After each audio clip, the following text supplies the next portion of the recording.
Minisita abajja President Museveni be yakakwasa obuyinza mu nkyukakyuka ze yakola omwezi ogwedde olunaku olwali bakubye ebirayiro ebyokuweereza bannayuganda n'obwesimbu ng'omukolo guno guyinde mu lutalo lwa Palamenti enkya ya leero. Abalayide kwe kuli Minisita omubeezi w'abaana n'abavubuka Honorable Dr. Balam Balugahara, koso ensonga z'amambuka g'eggwanga lino Honorable Kenneth Omona n'abalala.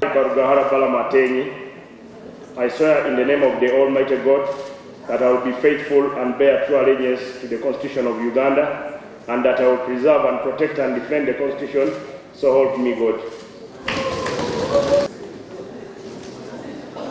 I, Ochoa David, swear in the name of Almighty God that I will be faithful and bear true allegiance to the Republic of Uganda, and that I will preserve, protect, defend the Constitution of Uganda. So help me God. Oluvannyuma lw'okulayira bano boogeddeko eri abaka nga Minisita Balamu ategeeza nti waakulana bwezingira okusobola okulanga abavubuka b'ekine kya NUP abali mu makomera ku nsonga z'ebyobufuzi batebwa, era nga President Museveni yasuubiza okukola kino nga Balamu yeetaaga olukalala okuva eri akulira oludda olwabula gavumenti mu Palamenti olw'abantu abazze bakwatibwa. President in his own voice and video, he said, give me the list. I requested the National Unity Platform to avail the list. Hope the leader of opposition is here.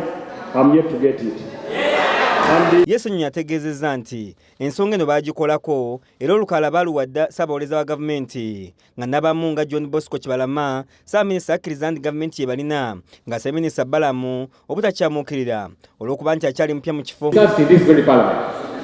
Issues of missing persons, some who were disappeared, people who are in jail irregularly, some missing persons for whom the Prime Minister of Uganda acknowledged are in the hands of the state, like John Bosco. Court is processing many of these matters, and we have asked that they be released on bail, because this is not prosecution but persecution.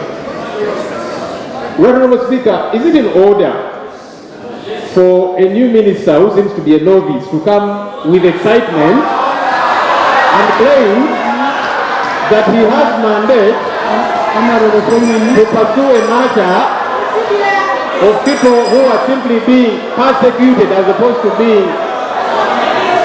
Kitabudde abaka abamu ne bamwambalira olw'okuyisa amaaso Minisita omulamba ne bavumirira olulimi olukoseddwa. Kyokka Ssenyonyi abajuliza dictionary banoonya amakulu g'ekigambo kyabadde alonzeeyo. Ono Ssenyonyi, you know the language we use in this parliament.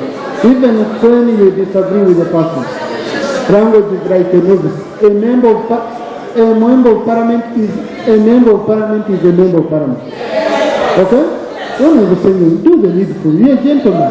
Mr. Speaker, as a lawyer and as somebody who knows English, the word novice means somebody who is new to a profession.